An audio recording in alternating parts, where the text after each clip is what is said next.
วัสดีค่ะก็กลับมาช่อง Easy Home อีกแล้วนะคะวันนี้เอาสูตรน้ำมันดีๆนะคะสำหรับคนที่มีปัญหานะคะฝ้ากระจุดด่างดำนะคะเราทำได้ง่ายๆด้วยตัวเองนะคะไม่ต้องซื้อราคาแพงกันเลยค่ะเดี๋ยวเราไปเริ่มลงมือทำพร้อมสรรพคุณต่างๆกันเลยนะคะซึ่งวันนี้นะคะเราก็จะมาทำน้ำมันฟักข้าวกันนั่นเองค่ะซึ่งส่วนผสมหลักๆก็คือมะพร้าวขูดนะคะและฟักข้าวนั่นเองค่ะผลฟักข้าวนั้นดีอย่างไรนะคะสารสำคัญนะคะที่ดีต่อผิวที่มีอยู่ในฟักข้าวประกอบด้วย3ส่วนด้วยกันนะคะอย่างแรกคือไลโคพีนนะคะซึ่งไลโคพีนนี้จะมีสรรพคุณนะคะในการช่วยลดฝ้ากระจุดด่างดำค่ะอย่างที่2ค่ะวิตามิน A เบต้าแคโรทีนนะคะช่วยผัดเซลล์ผิวนั่นเองค่ะรวมถึงนะคะสารโพลีฟีนอลนะคะต้านอนุมูลอิสระนั่นเองนะคะซึ่งก็จะได้ฟักข้าวเป็นลักษณะอย่างนี้มีของเก่าอยู่แล้วบ้างบางส่วนนะคะฟักจะเป็นลักษณะนี้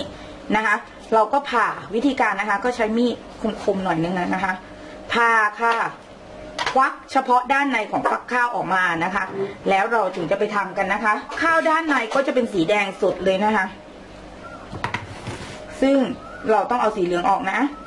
ไม่ต้องงกเพราะใช้ไม่ได้นะคะสีเหลืองเนื้อแบบประมาณนี้ค่ะสีแดงอย่างเงี้ยนะคะ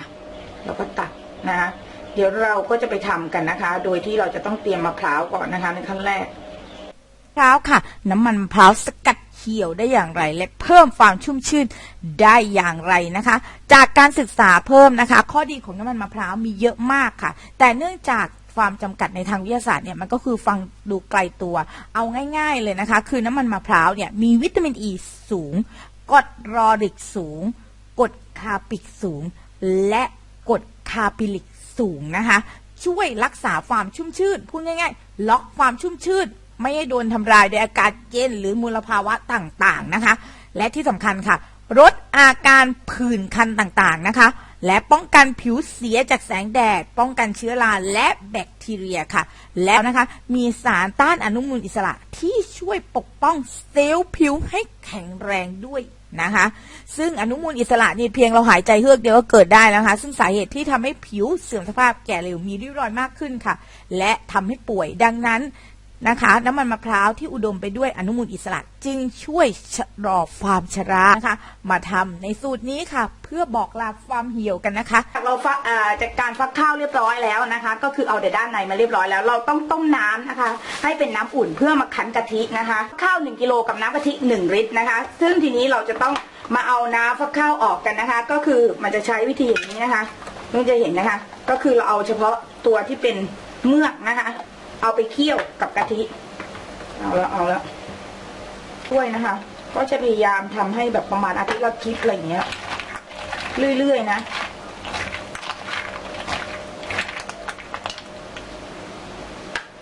จะคั้นกะทิกันค่ะกันนะคะแล้วก็จะใช้กระทะเทฟลอนอีกแล้วนะคะในการทำเคี่ยวออกมานะจะได้กะทิในลักษณะอย่างนี้แล้วนะคะขั้นตอนต่อไปง่ายมากๆเลยนะคะก็คือเพื่อนๆก็ใช้กระทะเทฟลอนนะคะเพื่อที่จะมันจะดีกว่ากระทะธรรมดาแน่นอนเพราะว่ามันไม่ค่อยติดกระทะนะคะก็ใช้กระทะเทฟลอนนะคะใส่ลงไปกะทิทั้งหมดนะคะและตามด้วยน้ำฟักข้าวนะคะทั้งหมด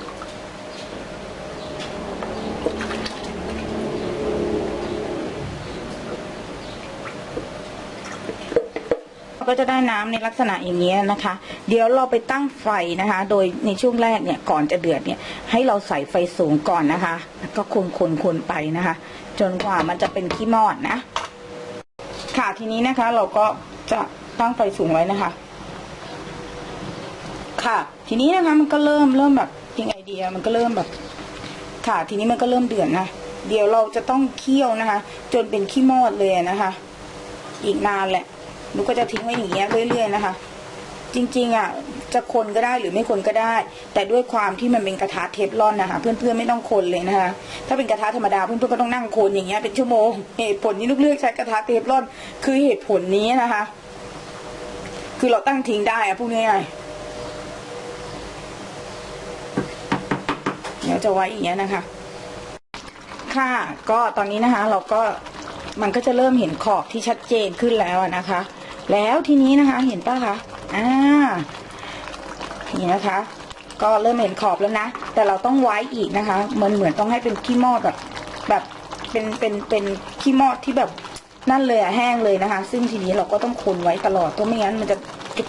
แจ๊กอย่างเงี้ยนะซึ่งเดี๋ยวนะคะมันอาจจะทำถึงกลางคืนนะมันใช้เวลาทำนานมากนะคะในส่วนนี้เพื่อนๆต้องใจเย็นนะคะใช้ไฟนะคะไม่ต้องแรงมากนะคะใช้ไฟอ่อนถึงกลางนะคะก็คนไปเรื่อยๆนะคะคนเพื่อให้มันนะพอใกล้จะแห้งนะถ้าเกิดถึงเป็นกระทะเทฟลอนนะคะไม่ใช่กระทะธรรมดาก็ต้องขยันคนนิดเนื้อนะคะ หลังจากนั้นนะคะก็คือว่ามันจะแบบค่อยๆอย่างนี้เลยนะคะก็จะได้น้ำมันฟักข้าวนะคะที่มีไลโคปีนที่สูงมากๆนะคะเพราะผ่านการทำความร้อนแต่วิตามินซีอาจจะลดน้อยถอยลงนะเราก็ไปเสริมในส่วนอื่นนะคะซึ่งเวลาเขาทำเนี่ยสมมติว่าทำเป็นโลชั่นอย่างเงี้ยก็จะไปเสริมสารวิตามินซีในโลชั่นนะคะทีนี้นะคะนุกก็จะคนไปเรื่อยๆนะคะ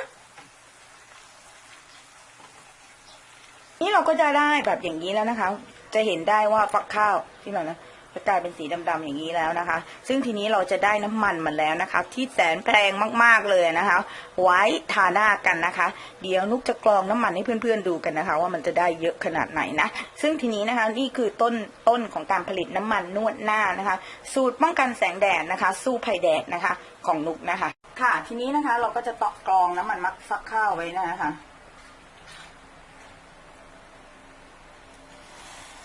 เห็นไหมกรองเฉพาะอันนี้ก่อน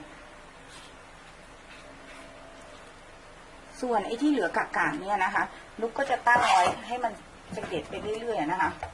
เพราะว่าของมันมีน้อยค่อนข้างจำกัดนะก็ย่นไว้อยู่ค่ะเราก็จะได้น้ำมันฟักข้าวในลักษณะอย่างนี้นะคะซึ่งนุกจะใส่ขวดนะคะส่วนใครที่จะขอนุกก็ขอมาได้นะคะแต่มีปริมาณจำกัดนะเพราะรอบนี้นุกทำไม่เยอะนะคะ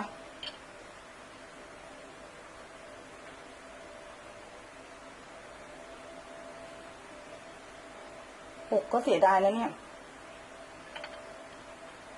นะคะสกัดเข้มข้นเลยนะคะซึ่งเพื่อนๆนะคะเอาไปทาผิวโดยตรงก็ได้นะคะหรือเพื่อนๆนะคะจะเอาไปผสมในครีมก็ได้นะคะทำค่ะเราก็จะได้น้ำมันฟักข้าวนะคะในลักษณะอย่างนี้นะคะขวด